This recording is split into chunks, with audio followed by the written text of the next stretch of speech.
राम कुमार गुप्ता जी। श्री सदगुरुदेव भगवान, आपके चरणों में कोटि कोटि प्रणाम। महाराज जी, पूरा जीवन मांगते मांगते ही बीत गया है, लेकिन मांगना बंद ही नहीं हो रहा। नहीं, श्री जी से मांगो, एक दरबार ऐसा जहां मांगना ही मिट जाता है। मांगो, हम कहते हैं। हम लोग अभी उस स्थिति को नहीं पहुंचे, तो हमें जो चाहिए हम लाडली लाल से मांगे, मांगना मिट जाएगा। एक ही जगह है जहां मांगना मिट जाता है।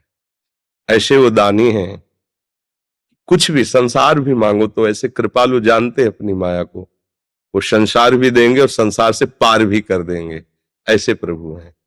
मांगना है ये तो प्रभु से मांगो, प्रियालाल से मांगो, और वो ना दे तो कृपा मनाओ कि जरूर हमारा इसमें अमंगल होने वाला है, इसलिए मेरी प्रिया जो नहीं दे रही। ऐसा भाव रखो। समझ रहे ना? महाराज जी, मांगना भी तो नहीं आ रहा। हाँ, ये बहुत बढ़िया बात। हमें मांगना भी नहीं आता।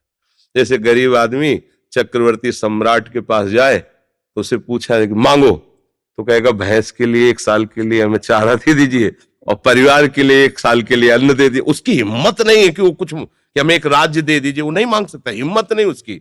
ऐसे हम लोगों की बस इतनी मांग, छोटा परिवार, छोटा, इतनी मांग। हम ये नहीं कह सकते आप अपना परम पद दे दीजिए या हमें आप भगवत प्रेम दे, इतनी सामर्थ्य नहीं। नाम जप करते रहो, सब बात बन जाएगी। दिव्यांश जी सागर से। श्री हरिवंश।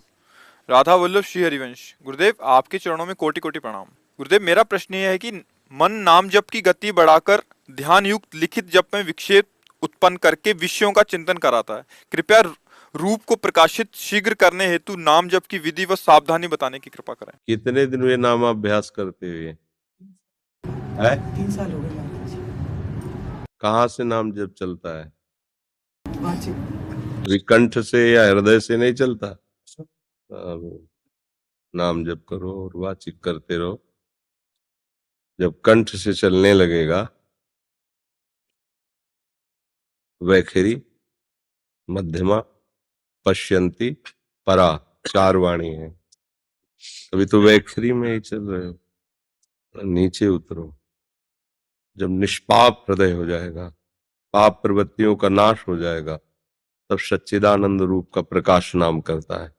पहले अनर्थ की निवृत्ति करता है, अनर्थ कराने वाली दुर्वासनाओं का नाश, और जिनके द्वारा अनर्थ हो चुका है वो पाप कर्मों का नाश नाम करता है।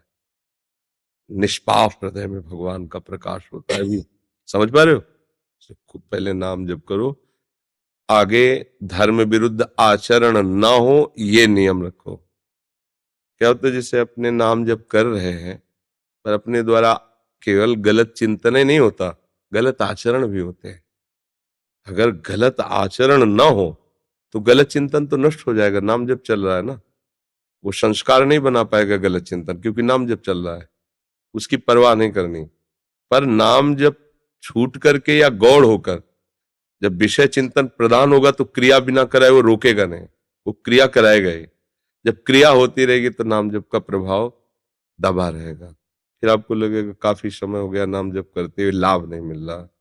इसलिए जब नाम जप उतरे नीचे, उसका प्रभाव हमारे हृदय में जागृत हो, उस उतरा है नाम, उसका प्रभाव, तद विस्मरणेन परम व्याकुलते थी। नाम का विस्मरण होते एकदम व्याकुलता, जैसे मछली को जल से अलग करो तो तड़पने लगती है, ऐसे भगवत विस्मरण होने पर एकदम आपको असंतुष्टता पैदा होनी चाहिए, व्याकुलता। अभी ऐसा कुछ नहीं है, तो अभी और आराम से जपते रहो, धैर्य पूर्वक जपते रहो।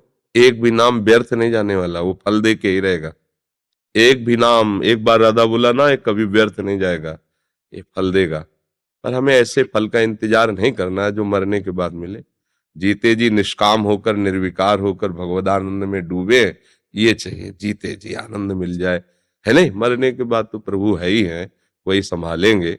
और कोशिश करनी चाहिए जीते जी गंदे आचरण बंद हो जाए, भगवद स्मृति से युक्त होकर सारे कार्य करते रहे, आनंदमय हृदय है, जीवन सार्थक है। अच्छे भाग्यशाली हो, जवानी अवस्था में तुम्हारा परमार्थ की तरफ आकर्षण है, नहीं इस समय तो मनोरंजन सुहाता है। हाँ, धैर्य पूर्वक चलना, कोई गंदे आचरण मत करना, नहीं आई हुई ये वृत्ति भी अपहरण हो जाएगी। ऐसा नहीं कि अपहृत नहीं हो सकती, ये भजन तो अपहृत नहीं होगा, जितना कर लिया वो जमा है, पर वृत्ति अपहरण हो जाएगी। भजन की गुंजाइश नहीं रह जाएगी यदि गलत मार्ग चल दोगे। तो अभी स्थिति तो है नहीं ना, जैसे स्थिति आ गई तो ये गलत मार्ग ही खत्म हो जाता है, सब उसके लिए शुभ और मंगल में प्रभु के सिवा और कुछ भासता ही नहीं। तो जो दुर्वासना होती है देहाभिमान के कारण होती है, देहाभिमान गलित हो जाता है, दुर्वासना रह ही नहीं जाती। मानो जैसे भुना हुआ अन्न है ना, वो फिर खेती में डालने पर जगेगा नहीं, ऐसे ही जो संत महात्मा भजन या जो भी उपासक भजन के प्रभाव से मन को निर्विषय कर लेता है, वो बहुत आयत विषयों की हो तो भी भोग की उसके अंदर प्रवृत्ति ही नहीं रह जाती। जैसे दाना तो दिखाई देता है साधारण अन्न जैसा, लेकिन भुन गया है और उसमें जगने की, अंकुर होने की दम नहीं रह गई। ऐसे ही वो महात्मा दिखाई तो देता है मनुष्य शरीर में ही, पर उसमें अब विषय सेवन की प्रवृत्ति ही नहीं रह गई। अब वो विषय पुरुष क्या जाने इस बात को, इसलिए नाम जप करते रहो और श्रद्धा दृढ़ रखो। हो सकता है विपत्ति आ जाए, प्रतिकूलता आ जाए, अपमान बढ़ने लगे, तो ये नहीं सोचना कि नाम जप कर रहे हैं फिर भी ये ऐसा क्यों हो रहा है। वो सफाई हो रही, फटाफट फटाफट झाड़ू लग रही, पोछा लग रहा है, पूरा हृदय साफ किया जा रहा है, भगवान पधारने वाले हैं। तो उसको ये ना सोचे कि प्रतिकूलता आ गई, विपत्ति आ गई, लोग विरोध करने लगे तो भजन का फल हमें लगता है सही नहीं हो रहा, ऐसा लगेगा। आपको छोड़ना नहीं भजन, चाहे जितनी विपत्ति आए। जब कभी किसी की भागवतिक उन्नति होती है तो यही पहले भेजे जाते हैं, या तो भारी अनुकूलता तो उसमें फिसल गया, और या भारी प्रतिकूलता उसमें भयभीत हो गया। इन दोनों से बच के निकल गया, वो आगे बढ़ जाता है। समझ पा रहे? अशोक दास मिश्र जी, गोरखपुर से। हरिवंश, श्री हरिवंश, श्री हरिवंश। महाराज जी सादर प्रणाम, जय सीताराम। महाराज जी, जो श्री राम जी हैं वही श्री कृष्ण जी हैं, किंतु श्री सीता माता और श्री राधा मैया का मूल स्वरूप कृपया समझाने की कृपा करें। एक ही है, चाहे श्री राम को, चाहे सीता को, चाहे श्याम को, चाहे राधा को। समझ रहे ना? वही अपने आप को दो रूपों में करके खेल रहे हैं। रसोया परमानंद एक एव दुधा सदा, श्री राधा कृष्ण रूपाभ्याम तस्यै तस्मै नमो नमः। जब आपका एक प्रश्न का समाधान मिल गया कि जो राम है वही श्याम है, तो जो राम है वही सिया है, जो श्याम है वही राधा है, जो राधा है वही श्याम है, जो सिया है वही राम है। इतना भी अंतर नहीं। लीला के लिए अर्धांग रूप से विराजमान है वही है, दूसरा कोई नहीं। जब तक दूसरा है तब तक संशय है। अब लीला क्षेत्र में उसका विविध रूपों में प्रकट होकर अपने आप से अपने आप में खेलना है। चाहे वो रामलीला हो, चाहे वो कृष्ण लीला हो, वो किसी दूसरे के साथ नहीं खेलते, अपने से अपने आप में खेलते हैं। जहां कहीं भी खेल दिखाई दे रहा है प्रभु का, जो भी खेल, वो अपने आप से में अपने आप से खेलते हैं।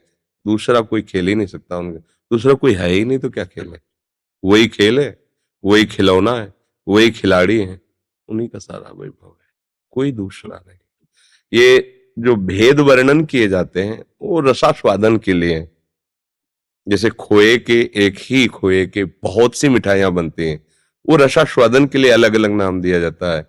ये दूध की बर्फी, ये मूल में खोया ही है। रसो वैशः रसम हृदयम लब्ध्वा आनंदी भवतु। वो परमात्मा कैसा है? रस स्वरूप है। वेद कहता है रसो वैशः रसम हृदयम लब्ध्वा आनंदी भवतु। जो इस रस को प्राप्त कर लेता है वो आनंद मगन हो जाता है। अब उसकी व्याख्या हमारे रसिक जन करते हैं, रस ही की मूर्ति दो, ये रसिक लाडली लाल, रस ही सो बिलसत रहे, रस भरे नयन विशाल। वो एक ही रस प्रिया और लाल बन गया, दो नहीं। श्री हरिवंश सुरीत सुनाऊं, श्यामा श्याम एक संगाऊं, छिन कबहु न अंतर हुई, प्राण सु एक दे हैं दोई। जैसे सियाराम में दो मन नहीं है, एक मन वाले हैं। प्रेम तत्व कर मम और तोरा, जानत प्रिया एक मन मोरा, सो मन रहत सदा तोय पाही, जान प्रीति रस। प्रियाजू का स्वरूप है अलग दिखाई दे रहा सियाजू के रूप में, लेकिन प्राण जो राम जी में वो सिया जी में, मन जो राम जी का वो सिया जी का, एक ही है। बस बाहर से देह रूप में दो दिखाए, बस ऐसे ही। अब हम जब अपनी प्रियाजू की बात करेंगे तो सब हटा के बात करेंगे ना, क्योंकि हमारी प्रियाजू है।